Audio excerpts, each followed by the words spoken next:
गुरु ने कहा, राम का नाम जप करना मेरे जाने के बाद, तुझसे मिलने आएंगे। तो बस फिर राम आएंगे, राम आएंगे, राम आएंगे। और ये हम सब जानते हैं, शबरी से मिलने राम आए थे। मतलब कोई चीज अगर हम बार बार बोलते रहें तो क्या सच में वो हमारी जिंदगी में आ सकती है? तो चलो, रेगिस्तान में एक छोटी सी चिड़िया थी। रोज वो कहीं ना कहीं खाना ढूंढने जाती, उसे मिलता नहीं। पानी के लिए जाती तो बस तड़पती रहती। एक दिन वो सोचे कि भगवान ने मेरी जिंदगी में कितने दुख लिखे हैं। मैं कब तक ऐसे तड़पती रहूंगी, भूखी प्यासी कब तक रहूंगी मैं? तो क्या हुआ, जैसे वो ऐसा सोच रही थी, इतनी तेज धूप और उधर से एक कबूतर जा रहा था। उसे लगा कि शायद ये मेरी कोई हेल्प कर सके खाना ढूंढने में। उसने बोला, कबूतर, कबूतर बहुत कमजोर है क्योंकि उसे खाने को कुछ नहीं मिलता। तो जितना वो बोल सकती थी उसने बहुत ही आवाज में, धीमी आवाज में बोला, कबूतर। और अचानक कबूतर ने भी नीचे देखा और उसे लगा कि शायद चिड़िया उसे बुला रही है। वो आया और बोला, तुमने मुझे बुलाया? तो चिड़िया बोली, हाँ कबूतर, तुम कहाँ जा रहे हो? तुम खाने ढूंढने जा रहे हो? तो कबूतर बोला, नहीं नहीं, मैं तो भगवान के पास जा रहा हूँ, स्वर्ग लोक जा रहा हूँ। अच्छा, तुम भगवान के पास जा रहे हो तो मेरा एक मैसेज उनको दे दोगे? तो बोला, हाँ हाँ, तुम बताओ। तो उसने बोला कि भगवान से पूछना कि मेरे ये दुख कब खत्म होंगे, मैं कब अपनी एक सुखी लाइफ जीऊंगी। अभी तो मेरी लाइफ में, जिंदगी में इतने कष्ट हैं, मैं कब निकलूंगी इन सब से? तो बोला, ठीक है, मैं भगवान से पूछूंगा। कबूतर चला गया और चिड़िया बोली, चलो, अब तो मुझे आंसर मिल जाएगा कि कब तक मेरी लाइफ में ऐसे ही सारी प्रॉब्लम्स चलती रहेंगी। कबूतर गया स्वर्ग लोक। वहां जाके भगवान के दूत, कहाँ जा रहे हो? बोला, भगवान के पास ना मुझे एक प्रश्न पूछने जाना है, चिड़िया ने मुझे बोला है। तो बोले, हमें बता दो। तो कबूतर ने वो प्रश्न जो था चिड़िया का, वो बता दिया दूत को। तो दूत ने बोला कि अभी मैं दिख देता हूँ कि चिड़िया की किस्मत में कब तक दुख लिखे हैं। तो उसने देखा, अरे, अभी तो चिड़िया की जिंदगी में 10 साल और दुख झेलने लिखे हैं, उसे कह देना। कबूतर बोला कि अगर मैंने ये बात चिड़िया को बताई, वो तो पहले ही इतनी कमजोर है, इतनी दुखी है, वो तो मर ही जाएगी, वो जिएगी भी नहीं, क्योंकि उसे अब होगा कि मैं 10 साल तक कहाँ सिर्फ ये सारे कष्ट झेलती रहूंगी। तो फिर दूत ने उसको एक आइडिया दिया कि तुम चिड़िया को बोलना कि भगवान ने कहा है कि अभी जो भी है तुम्हारे पास वो सब बहुत अच्छा है, तुम खुश हो। तो कबूतर बोला, ठीक है। कबूतर गया फिर चिड़िया के पास और बोला, तुम्हें पता है भगवान ने तुम्हें क्या उत्तर दिया है? तो चिड़िया बोली, बताओ बताओ।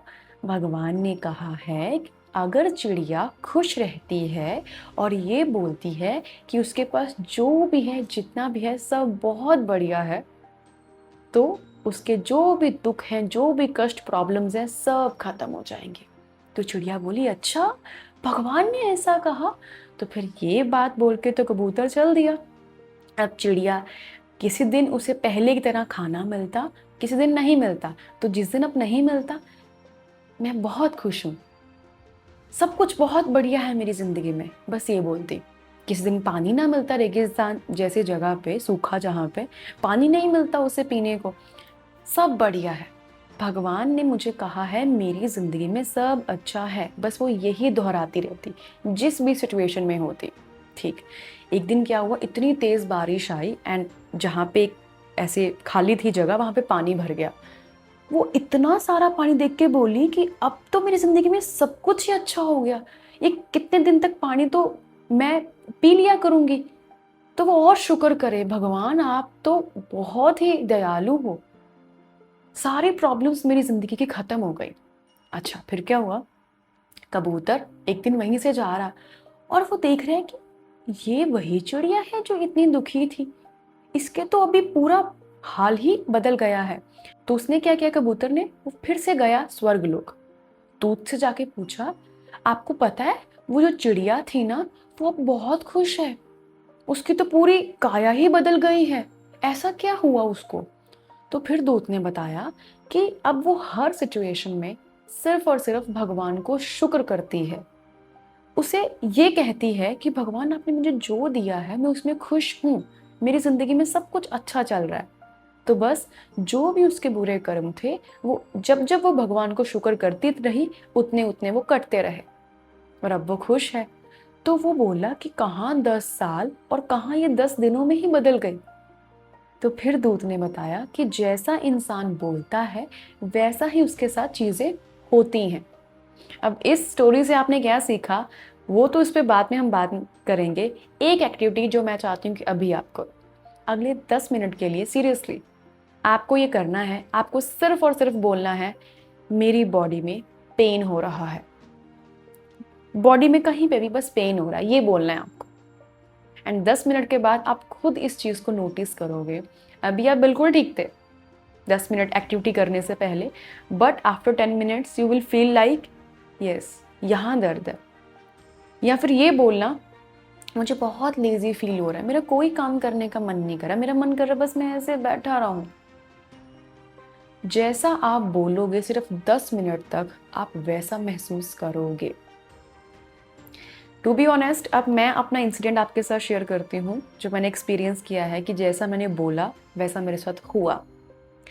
डेली लाइफ में हमारे साथ ऐसी बहुत सारी चीज़ें होती हैं जहाँ पे हम सोचते हैं, जैसे सुबह उठे कुछ ख़राब हुआ, फिर नेक्स्ट चीज़ ख़राब हुई, फिर नेक्स्ट चीज़ ख़राब हुई, तो हम बोलते हैं आज पता नहीं किसका चेहरा देख कर उठाऊँ, सारा कुछ ख़राब हो रहा है, कोई चीज़ आज अच्छी नहीं हुई मेरे साथ। एक बार क्या हुआ, मेरा एग्ज़ाम था, दूसरे शहर में एग्ज़ाम था, तो मैं घर से proper time, even I should say कि मैं खुला टाइम जिसे कहते हैं ना वो लेकर गई थी कि मैं बाय दिस टाइम तो वहाँ पहुँच जाऊँगी और उसके 1-1.5 घंटे बाद ही पेपर शुरू होना है।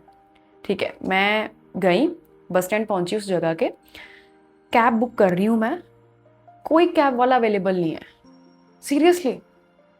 एंड जैसे तैसे करके मैंने एक कैब जो है वो अरेंज हुई।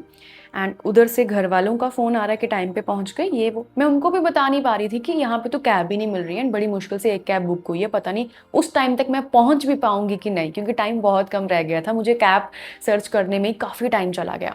ठीक, तो मैं ऐसे एक कैब मुझे मिली, मैं बैठी एंड मैं बोल रही हूँ भैया मुझे इस टाइम तक पहुँचा देना, मेरा 2 बजे पेपर है। ठीक है, हम चले वहाँ से, अब जहाँ से जा रहे हैं वहाँ पे ट्रैफिक एंड ऑल, तो मैं बस यही बोलती रहूँ पहुँच जाऊँगी मैं, पहुँच जाऊँगी मैं, पहुँच जाऊँगी मैं, पहुँच जाऊँगी। सीरियसली वो कहती है ना कि जब एक चीज़ कनेक्ट होती है तो उसके साथ और चीज़ें कनेक्शन खुद ब खुद बनता रहता है। वो भैया इतने ज़्यादा स्वीट, वो मुझे खुद बोले कि हम ना इस शॉर्टकट से चल लेते हैं, यहाँ से ये जाना ठीक रहेगा। ठीक है, मैं जा रही हूँ, मतलब मैं एग्जैक्टली 1:59 के 9 पे एग्ज़ाम सेंटर के बाहर थी सीरियसली। अब आगे क्या हुआ, मैं गई अंदर एंड रजिस्ट्रेशन नंबर जो हमारा होता है उसे ढूंढने में भी टाइम लगता है कि हमारा किस रूम में जो है वो सीटिंग प्लान जो भी है हमारा। ठीक है, सामने मुझे एक सर मिले, मैंने उनसे इतने मतलब फटाक से पूछा सर ये वाला नंबर कहाँ है, किस रूम में है। उन्होंने बस मुझे एक ही चीज़ बोली, आप लास्ट वाले उसमें चले जाओ, इस रॉ के वो रूम है। मैं गई आगे, सबको जो पेपर है वो डिस्ट्रीब्यूट हो चुका है। उन्होंने मुझे पेपर पकड़ाया, मैं बैठी, मैंने एग्ज़ाम दिया एंड जब मैं बाहर आई सीरियसली मैं ऐसी थी ये कैसे हो गया, क्योंकि मेरे पास बहुत कम टाइम बचा था एग्ज़ाम सेंटर तक पहुंचने का। एंड उस टाइम पे वो कैब वाले भैया का मिलना, फिर आगे उस टीचर का मिलना जिसने मुझे एकदम से ये बात बताई जिन्होंने कि आप वहाँ चले जाओ। होता है ना कि टीचर बहुत गुस्सा करते हैं इस बात पे, ऑब्जेक्शन करते हैं कि आपको इस टाइम से पहले आना होता है, अभी आपको एंट्री भी नहीं मिलेगी रूम में। बट वो सर भी जो आगे थे वो इतने स्वीट, उन्होंने मुझे कुछ नहीं कहा, बस मुझे एग्ज़ाम पकड़ाया, पेपर मैं आराम से बैठ के कर रही हूँ। तब तक सब स्टूडेंट्स को डिस्ट्रीब्यूट हो चुका था। वो स्वीट टीचर, मुझे लगता है कि ये बात बिल्कुल सही है, हमारी एक चीज़ दूसरे के साथ कनेक्ट होती रहती है। वो मेरा सोचना, बार बार ये चीज़ बोलना मैं पहुंच जाऊंगी, मैं पहुंच जाऊंगी, मैं पहुंच जाऊंगी, वो हुआ। 1:59 पे एग्जैक्ट मैं एग्ज़ाम सेंटर के बाहर थी सीरियसली। और 2 बजे मैं बिल्कुल अंदर बिल्कुल बिल्कुल गई होंगी, जब तक सारे बैठ चुके थे, सब कुछ डिस्ट्रीब्यूट हो चुका था, तब मैं पहुंची क्लासरूम में। टू बी वेरी ऑनेस्ट ये इंसिडेंट मुझे इतना अच्छे से याद रहा है ना कि मैं कभी कोई ऐसी सिचुएशन होती है तो मुझे ये चीज़ हमेशा याद आती है कि मेरे साथ एक बार ऐसा हुआ है। और भी बहुत सारी चीज़ें हैं, बट मेजरली मैंने आपको यही बताई। अब आते हैं स्टोरी पे। चिड़िया की किस्मत में 10 साल तक दुख लिखा था। 10 दिनों में वो उसने कैसे अपने आप को बदल दिया। सिचुएशन वही है, वो वहीं रहती है, पर उसने जैसा ही अपना नजरिया बदला कि सब बढ़िया है मेरी जिंदगी में, जब वो बार बार इसी बात को बोलती रही, तो 10 दिनों के अंदर उसने अपनी जिंदगी को ही बदला। और इससे हम सबको ये सीख मिलती है कि जैसा हम बोलते हैं वैसी चीजें हम और अट्रैक्ट करते हैं। सिंपल। आप बस एक चीज को बोलते रहो, बोलते रहो, बोलते रहो, चाहे नेगेटिव है चाहे पॉजिटिव है, आपको वैसा एक्सपीरियंस जरूर मिलता रहेगा, जरूर। बहुत सारी चीजें मेरे साथ ऐसी हुई हैं जहां पे मैं बार बार ये कह सकती हूँ कि हाँ, जैसा आप बोलते हो वैसा होता है। एंड एक मैंने वीडियो भी शेयर की हुई है, मैं ट्रिप पे गई थी, वहाँ पे मेरे फ्रेंड्स मुझे बोल रहे हैं कि होम स्टे नहीं मिलेगा, and I was the one जिसने मैंने बहुत फर्मली बोला रुक जाते हैं, मिल जाएगा, थोड़ा वेट कर लेते हैं, मिल जाएगा होम स्टे। एंड 24 आवर्स में कैसे कोई चीज़ मैनिफेस्ट करते हैं, वो मैंने इस टॉपिक पे वीडियो बनाई थी। लिटरली हमें इतना अच्छा होम स्टे मिला, हमने एक्सटेंड की थी अपनी ट्रिप उसकी वजह से। और उसके पीछे रीज़न ये था कि मेरा विश्वास था, मैं बोलती जा रही थी बस पॉजिटिव, होगा होगा होगा, हो जाएगा, मिल जाएगा, मिल जाएगा, वेट कर लेते हैं थोड़ी, और वैसा हुआ था। आप इस चीज़ को करके देखना, आपको खुद रिजल्ट मिलेगा। आई होप कि जो भी मैंने आपके साथ स्टोरी शेयर की है और अपने एक्सपीरियंस, आपको इससे बहुत एक गहरी बात समझ में आए कि हमारे वर्ड्स बहुत पावरफुल हैं। तो इस पावर को ध्यान से यूज़ करो। सीरियसली आपकी ज़िंदगी बदल सकते हैं। जो भी आपको चीज़ चाहिए लाइफ में, बस उसे बार बार बार बार बोलते रहो, और वो आपका सच एक दिन ज़रूर बन जाएगा। इवन सिर्फ एक दिन ही से फॉलो करना कि आज मेरे साथ सब कुछ अच्छा होगा। और मैं अपने आप के लिए यहाँ पे ये चीज़ बोलती हूँ कि मैं ना कई बार वो 3 इडियट्स का आमिर खान है ना, all is well, all is well, बस बोलते रहना कि पॉजिटिव सोचो, पॉजिटिव बोलो। मैं वैसा बोलती रहती हूँ, सब ठीक है, सब बढ़िया है, सब सही होगा। और मैं लिटरली आपको ये कह सकती हूँ कि मैंने हर बार इस चीज़ को एक्सपीरियंस किया है। कैसे भी करके चीज़ें निकल आती हैं मेरे साथ। आप इस चीज़ को करना, बहुत ही पॉजिटिव आप अपने लिए बोलना शुरू कर दो। आप ऐसे बोलो कि आपकी बॉडी में एक एक सेल जो है वो आपकी बात को सुन रहा है, और आप कैसे वर्ड्स अपने लिए यूज़ कर रहे। बस बोलते रहो, जितना पॉजिटिव बोल सकते हो पॉजिटिव बोलते रहो। और अब इस ब्यूटीफुल सी स्टोरी को, इस वीडियो को मैं इसके साथ कंक्लूड कर रही हूँ। बारंबार जो उचरे मन में रख विश्वास, दृढ़ संकल्प के बल से पूर्ण हो सब आस। तो आई होप कि वीडियो आपके लिए बहुत हेल्पफुल रहे। तो फिर मिलते हैं आपसे अगली वीडियो में। Till then, take care.